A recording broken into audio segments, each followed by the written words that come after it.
There's been like Twitter rumors about him transferring to Arizona State. Arizona,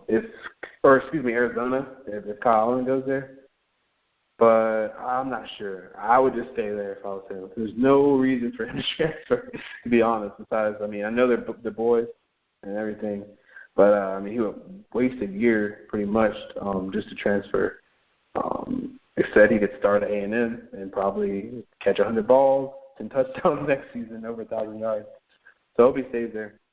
One of the best receivers in that conference. It's not the best. I mean, outside of Treadwell, was there a better receiver than Christian Kirk in the SEC? Because I can't think of one off the top of my head.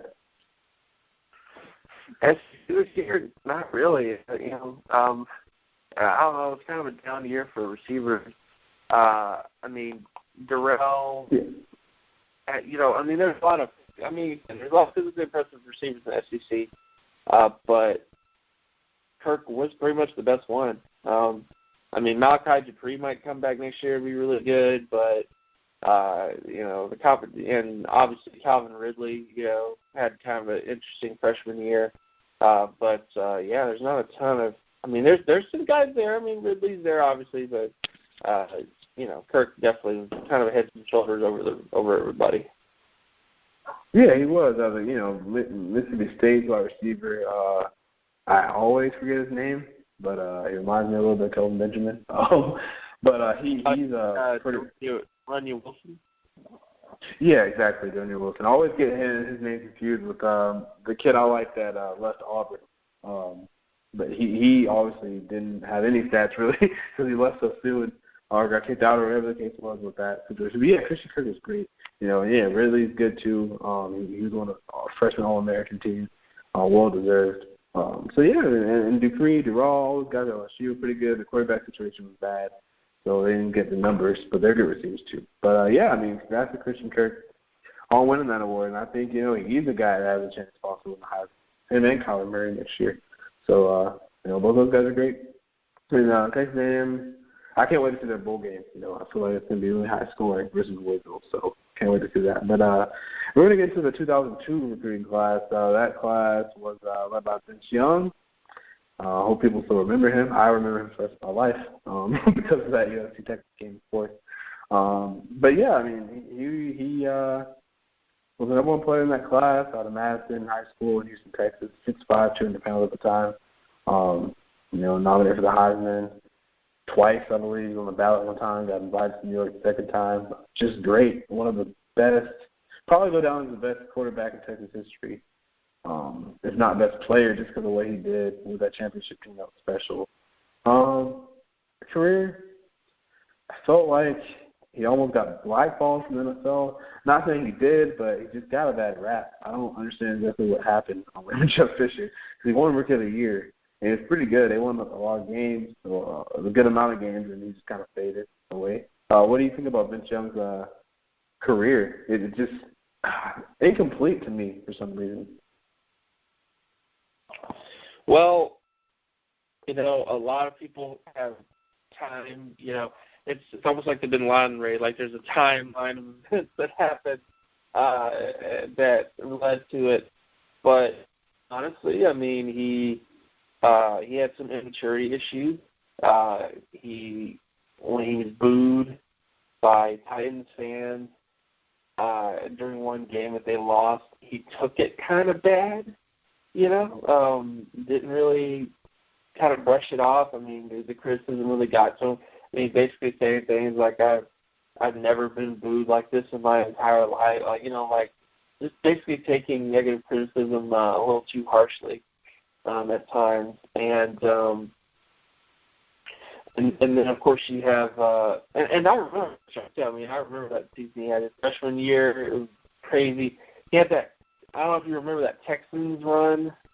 He was against the Texans. I think the Patriots as well. He had some runs, man, that I think people forget where he just split linebackers in half. Man, they just couldn't get him.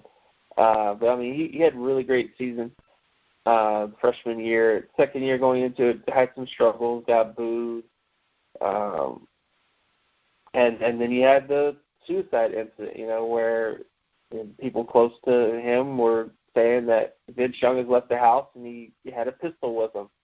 And everybody was starting to freak out thinking he was suicidal, which, eventually they found him and he was all right. But, I mean, that's, for people to freak out like that is pretty serious. Overall, I mean, his biggest issue was just that he was, unfortunately, the run quarterback label, I hate to say it, kind of with him a little bit. I mean, he was a guy that never really had consistent mechanics. He's a guy who never really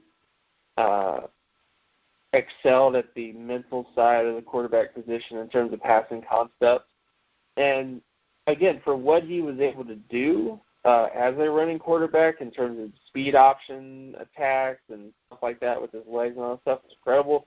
Had a big arm as well, but just couldn't consistently improve the passing game in terms of knowledge of passing concepts and growing that way. So he was just one of those guys, kind of like Colin Kaepernick a little bit. He was just one of those guys that, for the most part, came in, really great athletic ability, great gifts, couldn't grasp the mental side of the game, also had some immaturity issues, and then that's it, And, yeah, he did kind of get blackballed a little bit, just a little bit, not a ton, but, I mean, there was a point where he was not getting phone calls, and people were kind of wondering, why isn't he getting phone calls? But it's just when you develop a reputation of being somebody who can be difficult to coach, and you're also kind of a project to a certain extent. I mean, there's things about you that aren't perfect. Teams are gonna, they're gonna do the cost benefit analysis thing and say, well, the cost is too much for the benefit that I'm going to get. And I think that's just what unfortunately happened to him. Yeah, I mean, you're dead on. I mean, at the time, honestly, Jim, I mean, I know I was young then, but, I mean, he was one of the best quarterbacks I've seen, to be honest. I mean, honestly, just because of, I guess he had a little bit too much upside. I kind of believed in his being a project guy more than him being an actual quarterback. But, I mean, that, performance versus Oklahoma in his junior season, the USC game, obviously, the Texas Tech game. I mean, he was just by far the best player in that stadium. I mean, he was playing against really good guys, and he kept getting better and better. And I thought, oh, this is going to be perfect. He's got a stable head coach, a pretty good running game at the time. And he kind of, missed out on that. But, all in all, I mean, he's still a Texas legend. He lived up to the hype as far as his number one ranking there. Obviously, and I thought it didn't work out too great, but he had his moments. More moments than a lot of people. The number 2 player is Haloi Ngata. Obviously, he's the highest rated player out of Utah state history. 6'5", 310, Oregon commit, All-American there, All Pac-12, all Pro Bowl, All Pro in the NFL. He isn't as good as he used to be, but I think he's still a pretty dominant player. What are your thoughts on Haloi Ngata? Yeah, not a physically impressive player, probably one of the most explosive nose tackles we've seen in the NFL over the last 15 years. I mean, just ridiculous in terms of that kind of stuff. Powerful, surprisingly nimble as well for his size, which is something that most people kind of talk about. He, I believe the Ravens at one point did a zone blitz, so they dropped him back into coverage. But he was able to do that. He was able to do a little bit of everything. And, yeah, he's slowed down a little bit in terms of the latter part of his career. There's a lot of defensive tackles. I think he's still good, I mean, in terms of the nose tackle position. But, yeah, I mean, he was always a really powerful guy. That 4-year span he had, in the early part of his career was probably as good as it gets in terms of nose tackle play. And he's what everybody wants at that position. I know people were comparing Danny Shelton to him. Yeah, now of course he's not Danny Shelton, by the way. Danny Shelton is not. But that's just kind of the thing, is that's your sort of your standard for the nose tackle position. And he ended up being really good. And I understand that some people might go, well, his career took a tailspin. Well, look at what he's already done. I mean, that's just me. He's already proven himself to be one of the elite nose tackles in the NFL. I don't think he has anything else to prove. I mean, sure, Hall of Fame might be a little bit of a stretch because they don't usually let nose tackles in, but he did for that 5-year span he had. He was one of the best, if not the best, at that position of nose tackle. Yeah, I agree. I mean, he was the best for a while, and yeah, he's still a really good player. Those guys usually don't make Hall of Fame, but he is going to be remembered as one of the best of his generation, at his position. So, yeah, I mean, and like I said, as far as, Oregon goes, he's probably the best defensive lineman they've ever had. And, definitely the best player from the state of Utah as far as ranking goes. A few quarterbacks in the top 10. Fitz Young was obviously one. Ben Olsen was number 4 out of 1,000, so he didn't work out at all. He's at UCLA. I thought he'd be a really good quarterback. Reggie McNeil went to Texas A&M, and Marcus Vick, you might have heard of his brother. Michael Vick, that was number 8 on this list. Leon Washington was a DB at the time, running back now, kick returner on those lists as well. Lorenzo Booker, another St. Bonnie's player, didn't really work out too well. Joe Riggs Jr. And Kai Pareem, both players didn't work out well. Justin Blaylock had a few good, years in the NFL. Big man from Texas. Trent Edwards is another quarterback on this list. I kind of want to stop at Trent Edwards. What was kind of his downfall, you feel like, in Buffalo or wherever he was? And I know he bounced around a little bit. But, I mean, as a quarterback, a lot of people like coming out. Oh, sure. I mean, even Bill Walsh, before he passed away, even like Trent Edwards. Yeah, he, in terms of what happened with him, I mean, it was just a combination of it's a combination of inconsistent accuracy and mechanics, and just never grew as a passer. I mean, he's the sort of scary case, because we've seen a lot of young quarterbacks recently, Bridgewater, Carr, Bortles, even Manziel is starting to say. We've seen a lot of really young quarterbacks have a lot of success early. Edwards, I wouldn't say is 100% kind of like them, because they definitely have made a few more strides, and well, at least I believe they made a few more strides. But it's just a case of a guy that started fairly strong and promising, kind of Mark Sanchez-y-ish.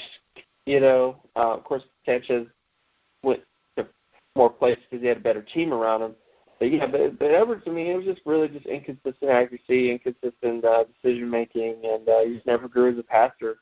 And eventually, the Bills during that time period, I know now, they might make the playoffs this year, possibly, but they've just been a team that just can't seem to get over 500 again. And also it hurt. It's the same division as the Patriots, so you're going to have to deal with that. And I think that's just what he had to deal with in terms of that kind of stuff. And also had to deal with coaching changes as well during that period, which kind of throws stuff off. But I just believe this guy that just wasn't as talented as everybody kind of expected him to be, and he wasn't able to, build anything off of it. And unfortunately, that was pretty much it. Yeah, it was. I mean, I like how you mentioned Bill Walsh like him a lot, because I know that was kind of a lot of quarterback that he got into before he passed away. Yeah, I mean, what you said was right. I mean, he, on this list, Stanford did a good job. He kind of set the tone for that program, and they lost a lot of football games, but he was a pretty solid quarterback, and he lived up to everything he could do, at Stanford. We have a quick question that's tied in, a fan question that's tied in with his top 100. Devin Hester is number 28 out of Suncoast Beach in Florida, down in South Florida. Question is he a Hall of Famer, yes or no?